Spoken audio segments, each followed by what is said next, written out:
రెండేళ్ల కింద RRR పుణ్యమా అని ఆస్కార్ అవార్డులపై ఇండియాలో కూడా క్రేజ్ పెరిగింది. అప్పటి వరకు హాలీవుడ్ కు మాత్రమే ఆస్కార్ వస్తుందని నమ్మిన వాళ్లకు మనం కూడా రేసులో ఉన్నామని గుర్తు చేసిన సినిమా RRR. గతేడాది ఆస్కార్లో మనకు నిరాశ ఎదురైనా 2026 రేసులో మాత్రం ఓ ఇండియన్ సినిమా ముందడుగేసింది.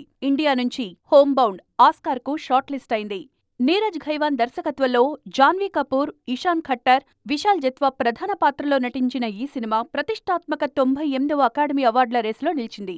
ఉత్తమ అంతర్జాతీయ ఫీచర్ ఫిల్మ్ కేటగిరీలో ఈ సినిమాను షార్ట్ లిస్ట్ చేసినట్లు అకాడమీ ప్రకటించింది. కరణ్ జోహార్ సైతం ఇది పోస్ట్ చేశారు.